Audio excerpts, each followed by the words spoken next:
네, 삼공부 기독교 핵심 진리 끝나고 오늘부터 이제 시편 말씀 다시 묵상하게 되는데 이제 시편 117편 들어가기 전에 지난 과에서 또 질문이 하나 들어와 가지고 질문 해결하고 말씀으로 넘어가도록 하겠습니다. 이거 아마 20과와 뭐 관련된 그런 질문이었던 것 같은데요. 이제 우리가 새 하늘과 새 땅에서 살게 되고 새 땅이라는 것이 이제 우리가 다른 것이 아니라 뭐 막연한 어떤 땅이 아니라 우리가 살고 있는 이 지구다. 새 지구. 현재 지구와는 똑같지는 않지만 누가 봐도 새 지구네. 우리가 부활하면 지금과는 똑같지는 않지만 부활한 박호석이네 이렇게 할 수 있을 것처럼 단절성은 있지만 연속성이 있는 그런 새 지구다. 이제 이렇게 말씀드렸는데 이제 거기서 이제 말씀을 이렇게 묵상하시다가 걱정이 생기신 것 같아요. 궁금증이 그게 뭐냐하면 새 지구가 되면은 당장 요한계시록에만 봐도 환란 중에 대환란 중에서 예수님 믿고 구원받는 허다한 셀 수 없는 무리가 구원받는다고 지금 요한계시록에도 나오는데 대환란 동안에만 해도 그렇게 많이 구원받을 건데 지금까지 쭉 구원받은 사람들을 다 합치면은 지구가 복잡해서 어떻게 살 것이냐 이렇게 굉장히 이제 창의적인 구체적인 질문을 해주셨어요. 굉장히 이제 아주 명석한 질문입니다. 이거 한번 간략하게 한번 이 문제에 대해서 짚어보도록 하겠습니다. 그래서 이제 요한계시록 뭐 펴실 분들은 펴셔도 좋겠습니다. 요한계시록 21장에 보면은 또 내가 새 하늘과 새 땅을 보니 처음 하늘과 처음 땅이 없어졌고 바다도 다시 있지 않더라. 여기 이제 딱 요 말씀이 나오잖아요. 새 하늘과 새 땅. 요 구절을 읽으면 구약 성경에서 그냥 많이 생각할 것도 없이 구약 성경에서 제일 먼저 탁 떠오르는 구절이 어떤 구절이 있습니까? 창세기 1장 1절이죠. 태초에 하나님이 천지를 창조. 천지가 이제 우리가 천지라서 좀 헷갈리는데 천지가 하늘과 땅을 창조하신 거예요. 여기는 새 하늘과 새 땅. 거기는 하늘과 땅. 천지라고 번역해놔서 그렇지 하늘과 땅 똑같은 거예요. 그래서 누가 봐도 요한계시록 21장 읽은 사람은 창세기 1장 1절을 기억할 수밖에 없도록 그렇게 써놓았습니다. 그런데 창세기 1장 1절은 태초에 하나님이 천지 하늘과 땅을 창조하시니라. 그래서 이제 여기서 이제 하늘과 땅, 천지 이런 이제 창세기 1장 1절에 나오는 표현은 하늘 따로 땅 따로 이렇게 생각하라는 표현이 아니고 하늘과 땅 이렇게 묶어서 가장 이제 극단적인 어떤 두 가지를 얘기하면서 전체를 이제 얘기하는 그런 문학적인 표현 방식인데 태초에 하나님이 하늘과 땅을 만드셨다. 이거는 태초에 하나님이 온 우주 모든 만물을 만들었다 이런 뜻입니다. 하늘과 땅 이렇게 묶어서 그렇게 표현하게 되면은 근데 그걸 따로 떼어 보면은 땅이라는 개념을 따로 떼어 보면은 창세기 1장 15절 또 광명체들이 이제 하늘의 빛과 뭐 해와 달과 뭐 이런 거 있잖아요. 별과 광명체들이 하늘의 공창에 있어서 땅을 비추라 하시니 그대로 되리라. 여기서 땅이 뭐겠어요? 땅. 누가 봐도 이건 지구죠, 그죠? 그래서 천지를 만드셨는데 특별히 그 온 우주 만물 중에서 사람이 살라고 만든 땅은 뭐밖에 없다? 지구밖에 없는 거예요, 그죠? 그때 이제 우리가 뭐 수금지와 목토 천해명 이런 그런 식의 우주관이 아니었기 때문에 이제 이런 식으로 표현해서 그렇죠. 오늘날로 보면 이제 지구인 것입니다. 창세기 1장 1절에서 쭉 내려오는 창조에서 사람이 살라고 만든 땅은 지구인 것입니다. 마찬가지로 요한계시록 21장 1절에서 새 하늘과 새 땅도 이렇게 딱 묶어서 보면은 온 우주 전체, 새 우주를 말하는 거예요. 전체를 말하는 겁니다. 그러나 이제 그 표현과 문맥 속에서 암시된 사람이 살 땅은 바로 이 창세기에서 땅이라고 아까 지구가 땅으로 묘사된 바로 그 땅이 새 땅, 새 지구가 바로 우리 사람이 살 땅이라는 것을 알 수가 있습니다. 막연한 어떤 땅이 아니라 새 지구인 거예요. 새 지구. 그래서 새 하늘과 새 땅은 마치 우리의 부활한 육신과 같이 될 것입니다. 누가 봐도 옛 육신을 입은 그 사람 박호석인 건 알겠는데 부활한 박호석이니까 전혀 다른 박호석. 예전의 박호석이하고는 다른 박호석. 그러니까 새 하늘과 새 땅은 이전의 땅과 옛 하늘 옛 땅과 비춰봤을 때 단절성이 있는 거예요. 누가 봐도 새 하늘과 새 땅이에요. 달라요. 부활한 몸처럼. 그러나 누가 봐도 이건 새 하늘과 새 땅이네. 이렇게 부활한 바꿔석이네 할 것 같이 그런 연속성이 있습니다. 그래서 이제 우리가 살게 될 장차 우리가 살게 될 그 땅도 묘하게도 새 땅, New Earth, 새 지구라고 이렇게 표현을 하고 있는 걸 보면 그럼 우리가 천국에서 영원히 사는 건 그럼 또 지구에서 또 사는 거야? 라고 생각할 수 있으나 오늘 아까 윤태민 형제님이 찬송가를 희한하게 잘 골랐는데 찬송가 516장에 보면은 어두운 밤 지나고 동튼다 환한 빛 보아라 저 빛 주 예수의 나라 어디에 오겠네? 이 땅에 오겠네. 이 땅이 어디입니까 이게? 이 땅이 새 하늘 새 땅 새 지구를 말하는 거예요. 하늘이 땅에 임하는 게 천국인 것입니다. 온전히 영원히 임하는 것이. 그러니까 우리가 맨날 나라가 임하시오며 기도하는 거죠. 그래서 어쨌든 새 지구인데 문제는 이제 그건 기본 내용이고 그럼 이제 지금까지 구원받은 모든 사람들이 다 지구에 어떻게 다 살 수 있을 것인가? 먼저 우리가 짚어야 될 것은 지구는 지구지만 새 지구라는 걸 우리가 생각해야 되는 것입니다. 박호석은 박호석이지만 새 박호석, 부활한 박호석이기 때문에 차원이 다른 박호석이 되는 것입니다. 그래서 우리가 다 알 수는 없어요. 제가 그걸 다 본 것도 아니고 다 알 수는 없어. 그리고 구체적으로 그런 걸 다 설명해 놓지도 않았기 때문에 다 알 수는 없으나 분명한 것은 새 지구는 차원이 다르기 때문에 옛 지구하고 복잡해서 못 살 일은 절대 없을 것이다. 그래서 이런 염려를 많이 하실 거를 예수님도 미리 예측하시고 예수님께서 이미 이 땅에 계실 때 말씀을 주셨어요. 들어보세요. 너희는 마음에 근심하지 말라. 하나님을 믿으니 또 나를 믿으라. 내 아버지 집에 거할 곳이 많도다. 거할 곳이 많도다. 그렇지 않으면 너에게 일렀으리라. 안 그랬으면 내가 복잡하게 방 한 칸에 10명 살아야 될 그런 것 같으면 내가 다 미리 얘기를 했지 않겠냐. 너희를 위하여 거처를 예배하러 가느니 가서 너희를 위하여 거처를 예배하면 내가 다시 와서 너희를 내게로 영접하여 나 있는 곳에 너희도 있게 하리라. 걱정 안 해도 된다는 것입니다. 구체적으로 알 수 없지만 차원이 다른 지구이기 때문에.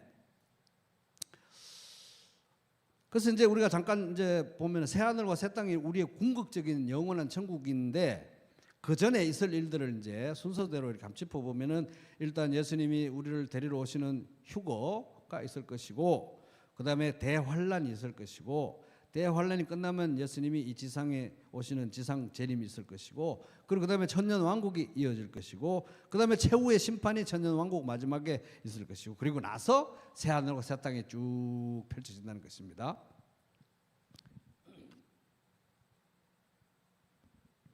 근데 요건 한번 펴보셔야 되겠습니다. 요한계시록 21장 2절 보겠습니다. 요한계시록 21장 2절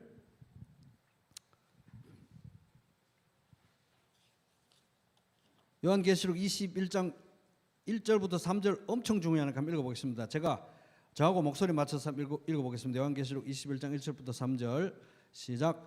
또 내가 새 하늘과 새 땅을 보니 처음 하늘과 처음 땅이 없어졌고 바다도 다시 있지 않더라.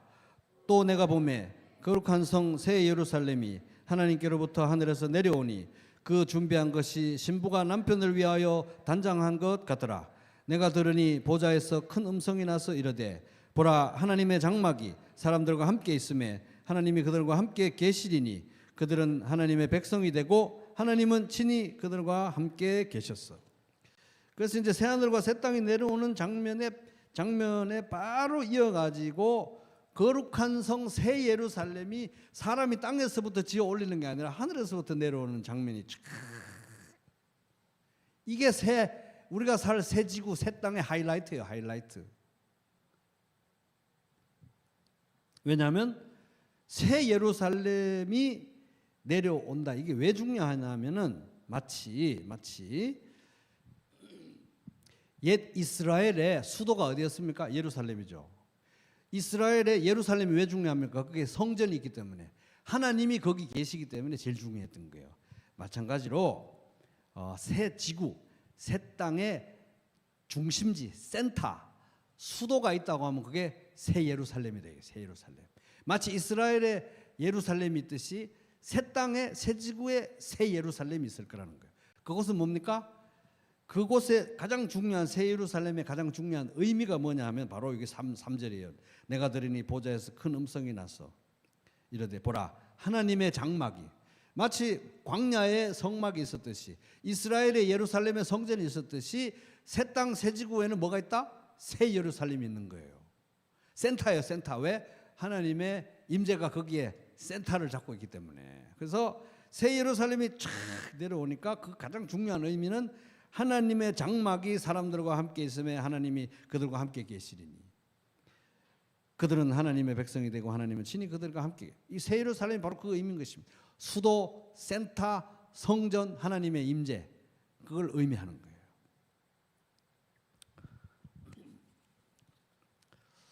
그런데 이 새 예루살렘에 대해서 얘기를 하면서 그냥 간단하게 넘어가는 게 아니라 길게 얘기해요. 왜냐하면 새 예루살렘이 새 땅에 있다는 게 제일 중요한 거거든요. 새 땅, 새 지구만 있는 건 아무 의미가 없어요.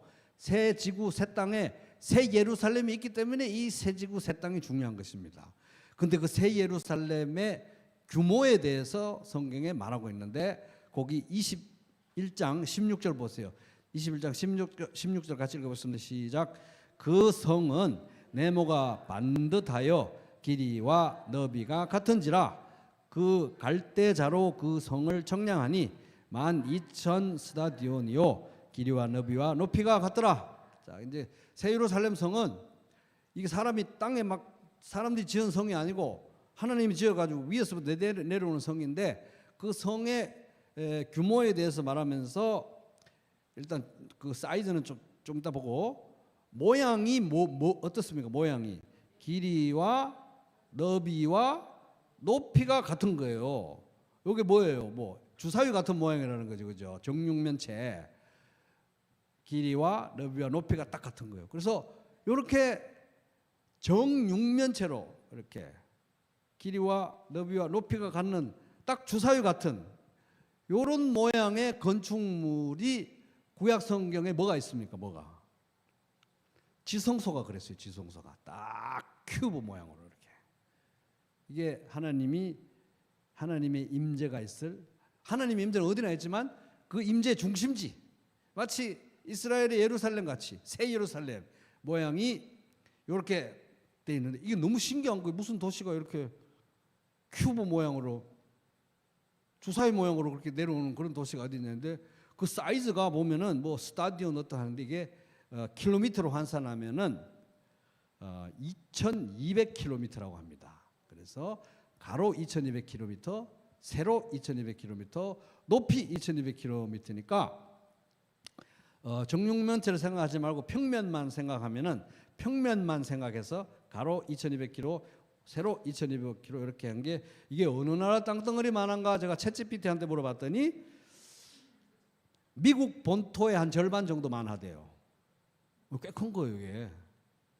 근데 그게 정육면체니까 4차원의 어떤 공간이 되니까 이게 뭐 엄청난 공간인 거죠.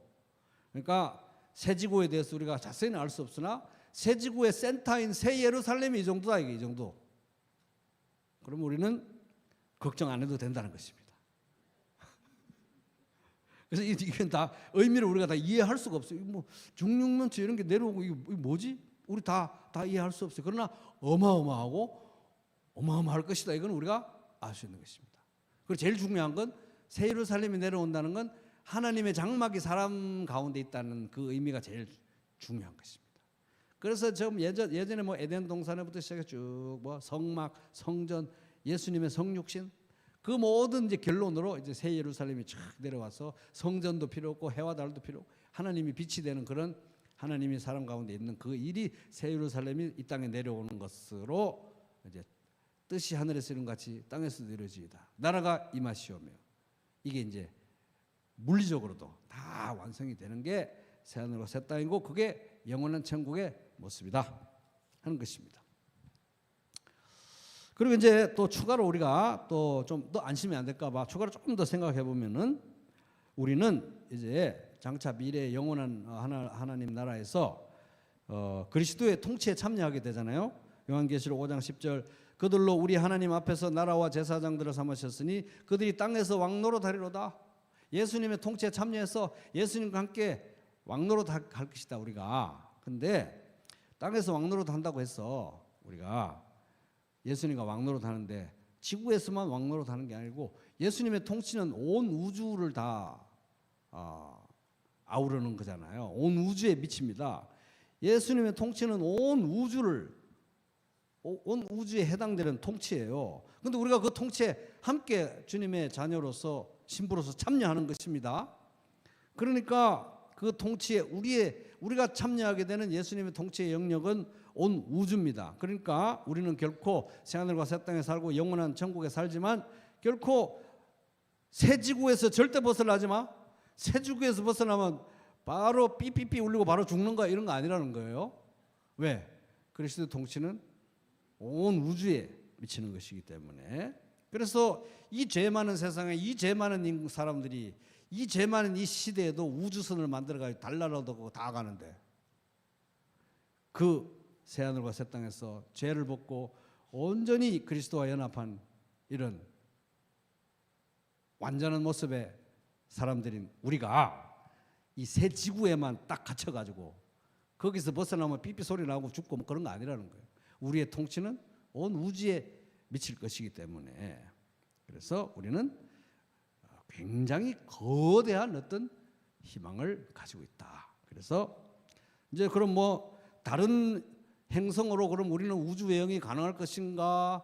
다른 행성으로 갈 수 있을까? 뭐 이런 그런 막 궁금한 내용들이 많은데 그런 것들을 아주 성경적으로 성경에 근거해서 성경적인 상상력을 발휘해서 정리해 놓은 책이 랜디 알콘이라는 사람이 쓴 헤븐이라는 책, 지난번에 상품으로 나간 책 있죠? 그거 한번 읽어보시기 바랍니다. 그럼 이제 시편 117편으로 넘어가도록 하겠습니다.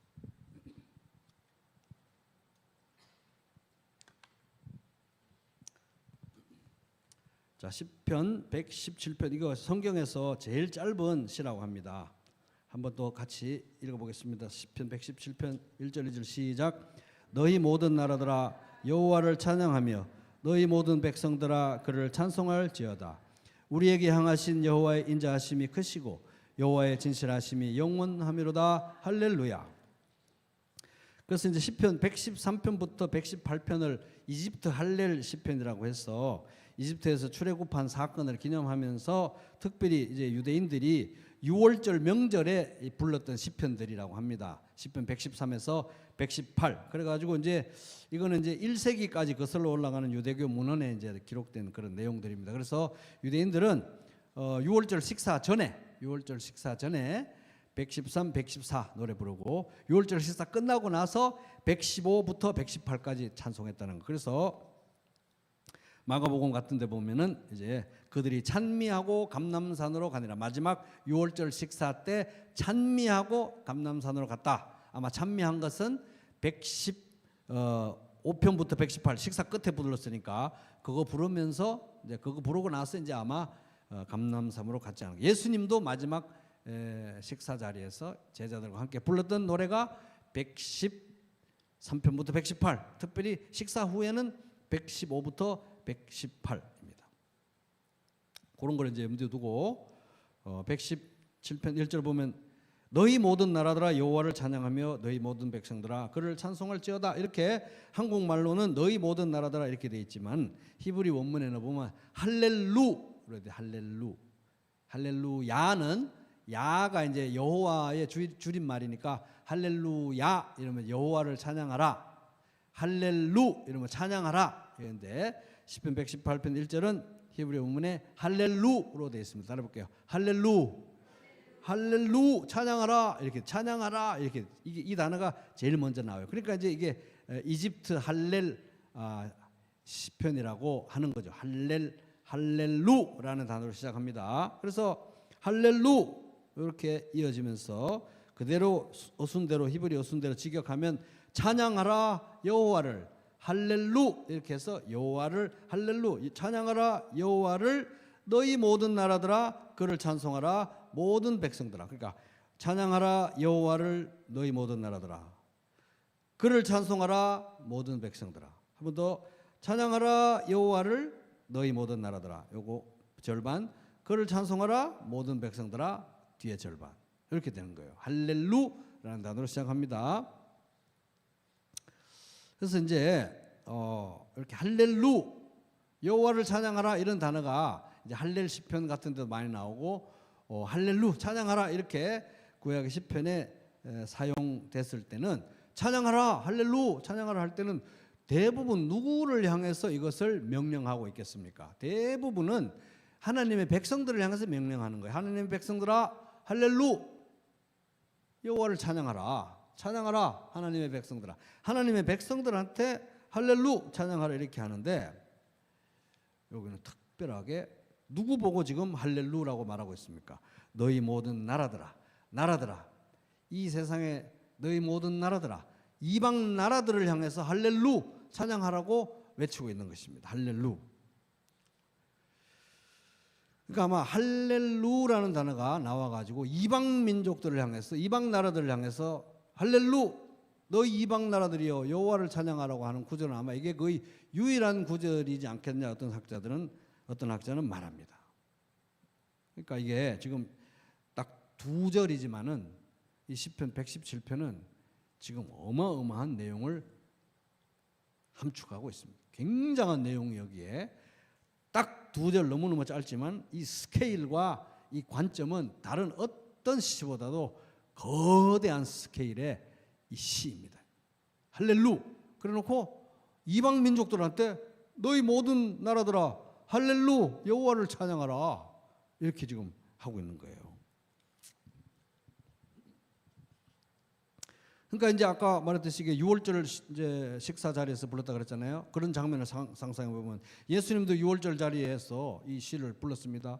예수님이 이제 곧 십자가에 달려 죽으시고 그 다음 날에 제자들은 이게 지금 뭐 어떤 상황인지 몰라가지고 뭔가 불안한 상황에서 초라하게 그 12명하고 밥 먹는 그 자리에서 부르는 찬송이 자기들 지금 앞가림도 못하는 그런 사람들이 모여가지고 부르는 찬송이 너희 모든 나라들아 여호와를 찬양하라 이렇게 지금 하고 있는 거예요. 또 생각해보면 이스라엘의 각 가정에서 6월절 지킬 때 뭐 이런저런 가정에서 6월절 지킬 때 자기들이 뭐가 그렇게 대단한 사람들이라고 지금 로마 식민지인 주제에 할렐루 이러면서 모든 나라들아 여호와를 찬양하라 이렇게 한단 말이에요. 근데 또 이게 또 좀 더 거슬러 올라가면은 바벨론 포로 시대 때 우리 생각해 보면 바벨론의 포로로 끌려와가지고 낮에는 김씨 이씨 이러면서 학대당하고 천대당하고 전시당하고 했던 사람들인데 1년에 한 번 겨우 명절에 1년에 한 번 특식으로 이래가지고 어떻게 양고기 먹고 하는 그 6월절에 그 초라한 백성이 그 초라한 상황에서 그 초라한 진짜 그런 명절을 지키면서 한다는 노래가 뭐 너무 슬퍼요 살려주세요 이런 노래가 아니고 너희 모든 나라들아 여호와를 찬양하라 이러는 거예요. 이게 지금 딱 두 절인데 어마어마한 내용을 노래하고 있는 것입니다. 그러니까 이 어떤 부모가 만약 진심으로 이런 노래를 불렀다고 하면 아무리 초라한 상황에서 아무리 비참한 상황에서 이 부모가 애들하고 명절 지키면서 이 노래를 부를 때 아무리 초라했더라도 진짜 진심으로 불렀다고 하면 그 상황에서 이들에게 어마어마한 세계관이 전수되고 있는 거예요. 우리가 이렇게 초라해도 하나님을 믿는 민족이니까 이렇게 초라한 명절 지키면서 할렐루 모든 나라들아 여호와를 찬양하라 그런 사람들이구나. 그렇게 이제 노래가 시작되는 것입니다. 그리고 이제 우리에게도 이 짧은 시편이 딱 두 절인데 우리에게도 전해지잖아요. 성경에 포함돼서 성경 말씀으로 그거 뭡니까? 바로 시편 117편의 정신으로 우리도 예배하고 하나님 찬양해야 된다는 거예요. 이 117편의 정신으로 우리가 하나님께 예배하고 하나님을 찬양해야 된다. 그러니까 이 성경에 117편이 써져 있는 것입니다. 그러니까 우리도 매주 성찬 그들이 6월절 때 마치 이 노래 불렀듯이 매주 성찬 예배 드릴 때는 물론 우리가 예수님의 성찬상 앞에 앉으면 이게 막 어마어마한 이야기들이 스쳐가는 거 아니에요. 성찬상 앞에 앉으면 그 피와 살을 상징하는 빵과 잔을 대하면서 내 죄가 막 스쳐가고 내 죄를 자백하게 되고 이런 나를 구원하셨나이까 하다가 또 그렇게 용서하신 걸 또 경험하고 부활을 경험하고 진짜네 하고 또 하나님이 나를 이렇게 사랑하시는구나. 근데 나 혼자만 구원받은 게 아니네. 옆에 형제 자매들과 함께 구원받았네. 한 몸을 이루네. 이 교회는 천국의 전초기지네. 천국의 예고편이네. 막 이렇게 하면서 세계관이 막 확장되면서 우리만 구원받는 게 아니라 온 세계 만민이 구원받아야 되네. 이러면서 성찬상 앞에서 많은 생각들이 나가는 거잖아요. 그러면서 우리가 성찬상 앞에 앉을 때 바로 이 관점으로 할렐루 너희 모든 나라들아 여호와를 찬양하라 이런 관점으로 우리가 예배하게 된다. 그렇게 하라고 시편 117편이 우리에게 말씀으로 주어진 것입니다. 그러면서 여기 1절에 보면 이제 너희 모든 나라들아 할렐루 너희 모든 나라들아 여호와를 찬양하며 너희 모든 백성들아 그를 찬송할지어다. 찬송 칭송하다 높이다 이런 뜻이에요. 그래놓고 2절은 왜 그래야 되는지 이유를 말하고 있습니다. 이 정말 희한한 시. 이 두 절인데 정말 희한한 시예요. 그래서 2절은 시작은 우리말은 안 나와있지만 히브리 말의 키 왜냐하면으로 시작됩니다. 그래서 2절 한번 왜냐하면 넣어가지고 읽어보겠습니다. 시작. 왜냐하면 우리에게 향하신 여호와의 인자하심이 크시고 여호와의 진실하심이 영원하미로다. 할렐루야. 끄트머리는 또 야까지 넣어가지고 할렐루야 여호와를 찬양하라 이렇게 끝나는 거. 할렐루야. 그러니까 이게 뭐 초라한 게 상황에서 초라한 가족이 초라한 명절을 보내면서 온 세계 만민을 향해서 할렐루야 이렇게 끝나는 거예요. 그게 만약에 진심으로 불러졌다면 이거는 진짜 말도 못하는 세계관이 이 전수가 되는 거죠. 각 가정에서. 근데 1절, 2절을 이렇게 연결되는 걸 읽어보면 왜냐하면 그렇게 왜 그래야 되는지를 생각을 해보면 이게 너무너무 충격적입니다. 일단 이 짧은 두 절인데 너무너무 짧은 두 절인데 온 세계를 흔들었다 놨다 할 정도의 거대한 어떤 사상이 함축되어 있다는 게 너무 놀랍고 그리고 둘째는 왜냐하면으로 시작하면서 1절에서 모든 민족이 모든 나라가 하나님 여호와 하나님을 찬양하고 칭송해야 될 이유라고 말하는 그 내용이 너무 말이 안 돼요. 너무 앞뒤가 안 맞는 거예요 지금. 예를 들어서 너희 모든 나라들아 여호와를 찬양하라. 왜냐하면 여호와 하나님이 너희를 사랑하시고요. 또 여호와 하나님은 모든 민족을 지으셨고요. 무슨 세상을 지으셨습니다. 이러면 어느 정도 이해가 가는데 너희 모든 나라들아 여호와를 찬양하라. 왜냐하면 보세요. 우리에게 우리 아브라함의 우선 하나님의 자녀들 이스라엘 여기서는 이스라엘 우리에게 향하신 여호와의 인자하심이 크시고 여호와의 진실하심이 영원하기 때문에 너희들이 찬양하라. 이렇게 뭐 이런 얘기가 있습니까? 그죠? 이거 엄청 충격인 거예요, 이게.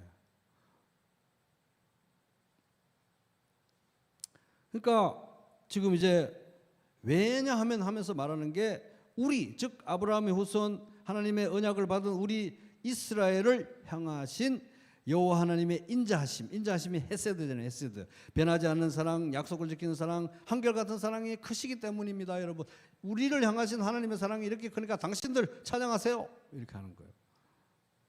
우리 선택받은 민족 아브라함의 후손 우리 이스라엘은 늘 변했지만 하나님은 변하지 않으셨고 우리는 늘 하나님과 맺은 언약을 배신했지만 하나님은 언약을 지키는 헤세드 사랑으로 우리를 사랑했고 우리는 맨날 조변 섞게 아침 저녁으로 변하면서 맨날 변하고 변덕쟁이처럼 변하고 배신했지만 하나님은 변하지 않는 사랑 헤세드로 사랑했는데 그 사랑이 크시기 때문입니다. 우리를 향하신 헤세드가 크니까 당신들 여러 모든 나라 민족들이여 나라들이여 여호와를 찬양하라. 이거 얼핏 들으면 누구 염장 지르는 소리가.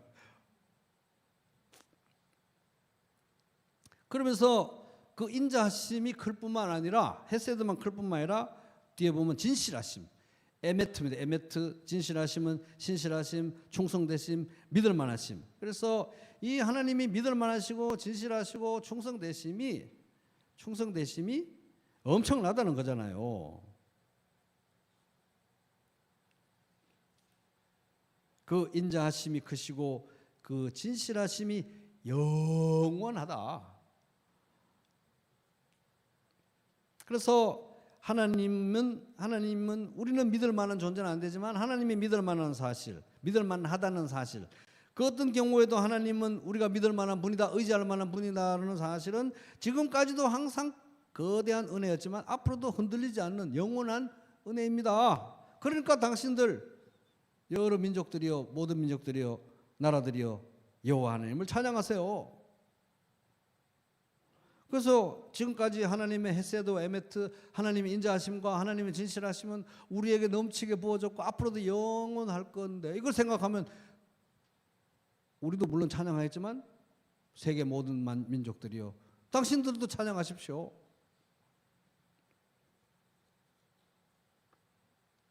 그러면서 할렐루야 이러면서 여호와를 찬양하라 이러면서 끝나는 거예요.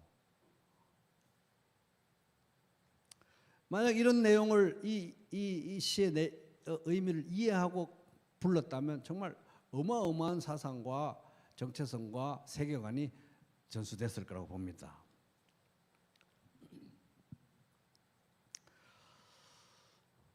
그래서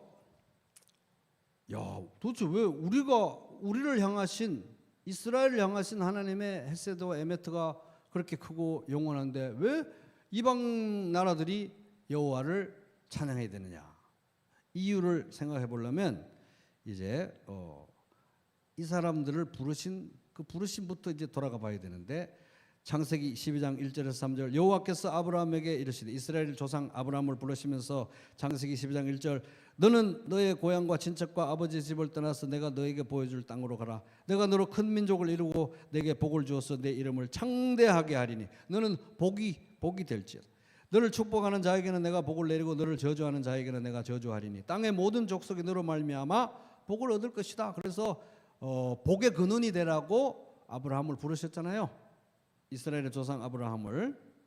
그러면서 하나님이 아브라함과 그 후손을 택하시고 모든 민족에게, 그러니까 아브라함과 그의 후손을 택하신 것은 너들만 복받고 너들만 잘 살라는 게 아니라 처음부터 모든 민족, 온 인류에게 하나님이 복을 주시고 구원하기 위함이었다는 것을 지금 이 시가 이 한 절 두 절로 말하고 있는 거예요. 원래부터 그랬다는 거예요. 원래부터 우리만 예수 믿고 잘 먹고 잘 살라는 게 아니라 우리를 통해서 온 인류가 구원받고 하나님 복을 받는 것이 원래부터 하나님의 의도였다고 시편 117편이 얘기하는 것입니다.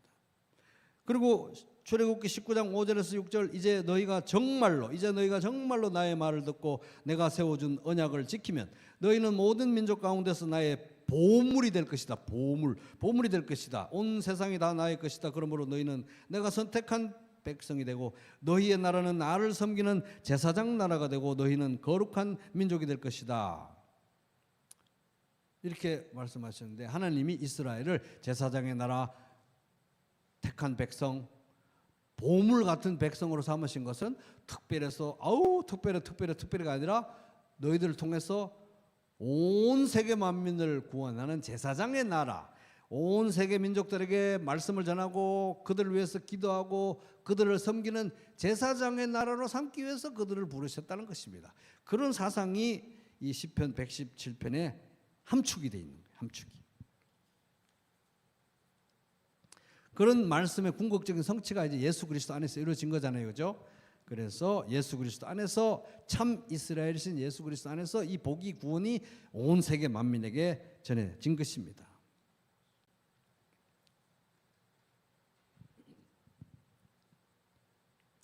그래서 이렇게 온 세계 만민을 복주시기 위해서 이스라엘을 부르시고 그들과 언약을 맺으시기는 했는데, 그거 사실이잖아요. 그렇지만 그건 원론적인 어떤 사실이고, 실제 구약 성경에 기록된 이스라엘의 역사는 반역의 역사, 배반의 역사, 불순종의 역사, 불신의 역사, 악의 역사, 죄의 역사였습니다. 근데 결국은 어떻게 됐습니까? 정말 결국은 어떻게 됐습니까? 역사를 통해서, 이스라엘 역사를 통해서 많은 대부분의 사람들이 하나님을 배신했지만, 그 중에 남은 자들, 항상 하나님 말씀을 붙들고 살았던 소수의 사람들은 뭘 믿었냐면 죄가 넘치는 곳에 하나님의 은혜가 넘친다는 걸 알았습니다. 그래서 결국은 이스라엘의 죄악과 불순종과 불신에도 불구하고 하나님의 헤세드, 하나님의 에메트, 하나님의 인자하심과 진실하심이 승리할 거라는 걸 이 사람들이 알았던 거예요. 그걸 믿었던 거예요. 하나님 의지했던 사람들은 결국 이길 것이다. 그런 소망, 그런 기대, 그런 믿음 가운데 올려드리는 찬송이 시편 117편. 우리는 지금 바벨론의 포로로 와 있으나 결국 우리 죄로 인해서 우리가 바벨론의 포로로 와서 이 지경이 되어 있지만 결국은 우리의 죄악과 미련함과 악함과 불순종과 불신에도 불구하고 하나님의 헤세드와 에메트가 이길 것이다. 이런 고백이 이 시편 117편이겠습니다. 그래서 왜냐하면 넣어가지고 이어서 한번 읽어보겠습니다. 시작. 117편 1절 2절 시작. 너희 모든 나라들아 여호와를 찬양하며 너희 모든 백성들아 그를 찬송할지어다. 왜냐하면 우리에게 향하신 여호와의 인자하심이 크시고 여호와의 진실하심이 영원하미로다. 할렐루야.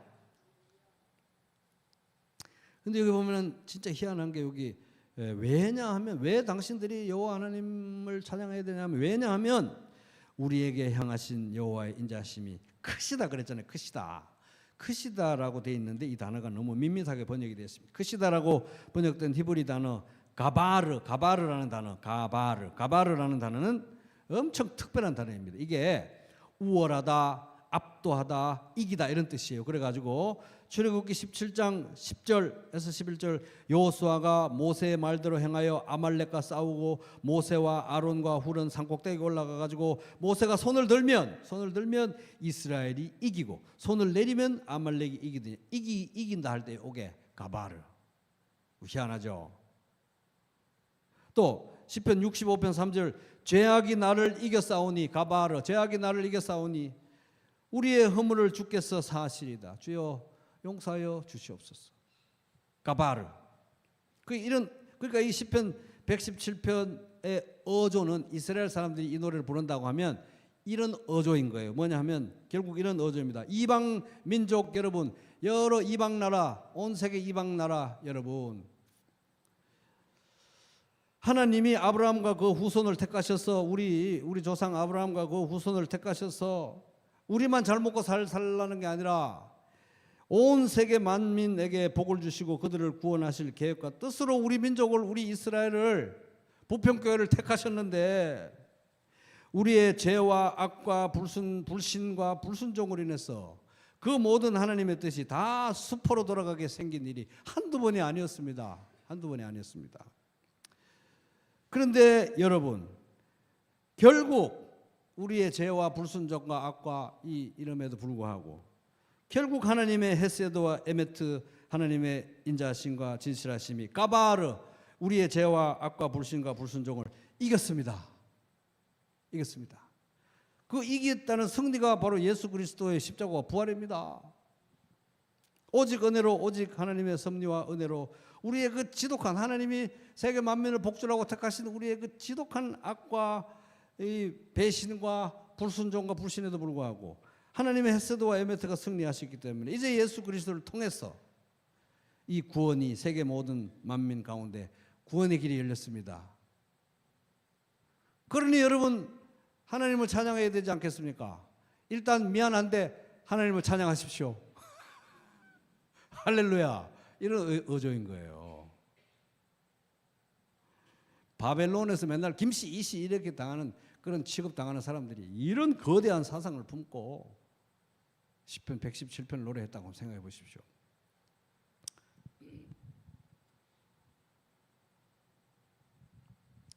그래서 이 하나님의 아까 헤세드와 에메트, 신실하심과 인자하심이 예수 그리스도 안에서 이루어진 거잖아요. 요한복음 1장 14절 말씀이 육신이 되어 우리 가운데 거하심에 우리가 그의 영광을 보니 아버지의 독생자의 영광이요 은혜와 진리가 충만하더라. 은혜와 진리가 충만하더라. 요게 히브리 말로 된 유대인들 성경에 보면 은혜와 진리가 충만하더라. 헤세드 에메트. 요게 예수 그리스도 안에서 성취된 것입니다. 그러니까 우리들은 더더욱 예수 그리스도를 안에서 구원을 경험했기 때문에 더더욱더 시편 117편의 정신으로 하나님께 예배하고 하나님께 찬양해야 될 줄로 믿습니다. 이 정신이 우리에게 있어야 돼요. 이런 정신으로 하나님을 찬양해야 되는 것입니다. 또 그러니까 이제 우리 한번 또 왜냐하면 또 한번 읽어보겠습니다. 시작. 너희 모든 나라들아 여호와를 찬양하며 너희 모든 백성들아 그를 찬송할지어다. 왜냐하면 우리에게 향하신 여호와의 인자하심이 크시고 여호와의 진실하심이 영원하미로다. 할렐루야. 할렐루야. 그래서 하나님은 모든 사람을 이제 우리가 시편 117편이 우리에게 말해주는 어떤 정신, 이런 정신으로 예배해야 된다 할 때 우리 생각해야 되는 건 하나님은 모든 사람이 구원받기를 원하신다. 그래서 모든 사람에게 구원의 길을 주시기 위해서 예수님을 보내셨죠. 하나님이 세상을 이처럼 사랑하사 독생자를 주셨으니 이는 그를 믿는 자마다 멸망하지 않고 영생을 얻게 하려 하십니다. 그래서 모든 민족이 구원받기를 원하시니까 그래서 교회 안에는 이방인도 있고 유대인도 있고 남자도 있고 여자도 있고 나이 많은 사람도 있고 나이 적은 사람도 있고 건강한 사람도 있고 아픈 사람도 있고 노예도 있고 자유인도 있고 다양하게 있는 것입니다. 왜? 처음부터 원래부터 모든 나라가 구원받는 게 하나님 뜻이었기 때문에. 그래서 우리가 이 다양성 속에서 우리 교회는 왜 이렇게 체질 안 맞는 사람들끼리 이렇게 모이는지 몰라. 좀 이렇게 좀 체질 맞는 사람들끼리 모이면. 근데 대한민국 사람들끼리도 이런데 유대인, 이방인, 종, 자유인 한번 모여보세요. 어떤가? 그것이 근데 하나님의 뜻이었다는, 원래부터 하나님의 뜻이었다는 것입니다. 원래부터.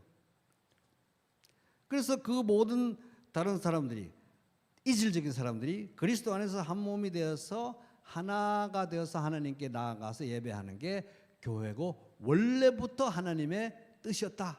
그게 시편 117편이 우리들에게 보여주는 정신인 것입니다. 그러니까 이스라엘이 나 선택받았으니까 나 혼자 잘났네, 나 혼자 구원받았네 이러고 살아가는 게 아니라 나를 통해서 온갖 종류의 이질적인 사람들이 다 그리스도 안에 돌아와서 그리스도 안에서 우리가 하나 되어서 예배하는 게 117편의 사상이다. 그런 정신으로 예배해라 하는 것입니다. 그러니까 에베소서 1장 10절 하늘에 있는 것이나 땅에 있는 것이다 그리스도 안에서 통일되게 하려 하십니다. 통일은 우리가 다 획일적으로 똑같은 통일이 아니라 예수 그리스도 안에서 통일되는 것입니다. 그래서 우리가 하나님을 예배할 때, 우리의 예배가 너무 중요해요. 그래서 우리가 하나님을 예배할 때, 하나님 찬송할 때 교회의 하나됨이 결여된 예배는 온전한 예배가 아니라는 것을 시편 117편이 말해주고 있는 거예요. 그죠? 원래부터 이게 하나님이 원하시는 뜻이고 사상이기 때문에 모든 민족이, 이스라엘만 구원받는 게 아니라 모든 민족이 교회의 하나됨이 결여된 예배는 온전한. 그러니까 에베소서 4장에서 복음에 합당한 교회, 바울서에서 전체를 관통하면서 복음에 합당한 교회, 그건 계속 반복해서 얘기하는 있는 게 뭡니까? 복음에 합당한 교회는 결국 성령 안에서 하나 되는 교회. 이질성에도 불구하고 그리스도의 복음 안에서 하나 되는 교회. 그게 이제 우리 교회만 아니라 온 이제 세계적으로 동일하게 적용되는 것입니다. 그러니까 희한하게도 이 사도 바울이 로마서 15장 8절 한번 펴볼게요. 이제 다 돼갑니다. 로마서 15장 8절 펴봅니다. 로마서 15장 8절. 사도 바울도 이 사람이 막 소아시아 유럽 이런 데 다 복음을 전하다 보니까 전부 유대인 회당 이렇고 있고 예수 믿고 교회가 생겨나니까 유대인 출신, 이방인 출신, 노예 출신, 자유인 출신 온갖 다양한 사람들이 거기에 섞여가지고 예수를 믿으니까 교회마다 하여튼 제일 큰 문제는 뭐였겠습니까? 분열. 교회마다 하여튼 제일 문제는 분열. 하나됨에. 그러니까 핵심 문제가 하나됨인데 하나됨이 깨진다는 건 서로 사랑하지 않는다는 거거든요. 서로 사랑하지 않는다는 건 사랑의 복음이 훼손됐다는 것입니다. 예수 그리스도의 사랑을 입었으면 서로 사랑해야 되고 서로 사랑하면 하나됨인데 교회마다 분열이면 다툼과 나눔이 문제였습니다. 그래서 바울은 편지 쓸 때마다 항상 보면 어디 선가는 항상 얘기해요. 제발 좀 하나 되라고. 제발 좀 서로 사랑하라고. 이렇게 얘기합니다. 여기 이제 로마서 15장에도 8절 봅니다. 내가 말하노니 그리스도께서 하나님의 진실하심을 위하여 할례의 수종자가 됐다. 유대인으로 왔다는 거잖아요. 예수님이 유대인으로 와서 이 할례의 수종자가 돼 가지고 조상들에게 주신 약속들을 견고하게 하신 것은 유대인만 잘났다, 유대인만 구원받는다 이런 게 아니라는 거예요. 이 창세기 12장에 나오는 아브라함 언약도 원래부터 그랬듯이, 시편 117편도 원래부터 그랬듯이, 예수님이 유대인으로 와서 할례 수종자가 된 거는 유대인만 잘났다 이런 얘기가 아니고, 18절 이방인들도 그 긍휼하심으로 말미암아 하나님께 영광을 돌리게 하려. 이방인과 유대인 온 세계 모든 나라가 다 구원받게 하려고 할례 수종자가 된 것입니다. 할례 받은 사람만 잘났다고 말하려고 하는 게 아닙니다. 그게 원래부터 성경의 취지입니다. 그러니까 10절에 또 이르되 열방들아 주의 백성과 함께 즐거워하라. 이방인 유대인 할 것 없이 차별 없이 예수 그리스도 안에서 함께 예배하고 주님을 높이는 게 하나님의 원래 뜻입니다. 그러면서 여기 딱 11절에 이 시편 117편 어마어마한 시편 두 절 중에 한 절 1절을 인용하는 거예요. 또 모든 열방들이 주를 찬양하며 모든 열방들아 주를 찬양하며 모든 백성들아 그를 찬송하라 하셨습니다. 이 시편 117편 인용하면서 이게 원래 하나님의 뜻입니다. 사상입니다. 그러니까 제발 유대인 이방인 저거 하면서 멱살 잡고 싸우지 말고 제발 서로 하나 되십시오. 온 세계 만민이 구원받는 게 하나님의 뜻이고 다양성 속에 이질성 속에 하나 되는 게 하나님 뜻입니다. 그리고 또 시편 117편이 우리에게 주는 엄청난 도전은 이게 벌써 교회가 선교적이지 않을 때, 교회가 우리 예수 믿고 우리 복 받고 우리 잘 살고 또 우리 뭐 힘든 기도 제목 내 가지고 또 응답하고 우리 나 우리 식구 이렇게 될 때 그 예배 자체가 문제가 있다는 거예요. 그 예배 자체가. 왜? 시편 117편 자체가 굉장히 온 나라와 세계를 품은 이 선교적인 이 사상을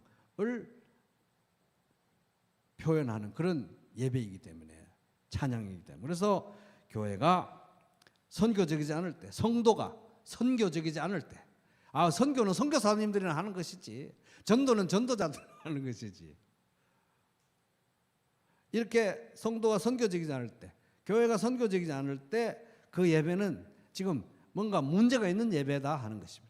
시편 117편의 정신을 가진 예배가 아니라는 거예요. 세계 열방을 향해서 모든 민족들아 여호와를 찬양하라고 해야 되는 게 진짜 예배인데, 우리 집에 어떻고 나 어떻고 나 우리 집 우리 가정교회 우리 교회 이거는 예배가 아니라는 것입니다.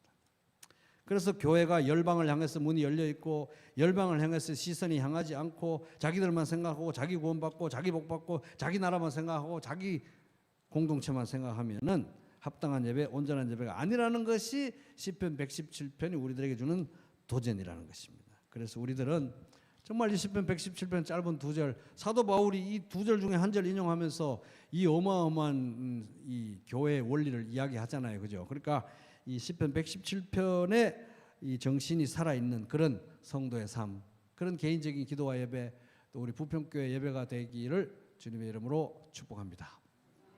그럼 한 번 더 읽어보겠습니다. 읽고 기도합니다. 117편 왜냐하면 가지고 시작.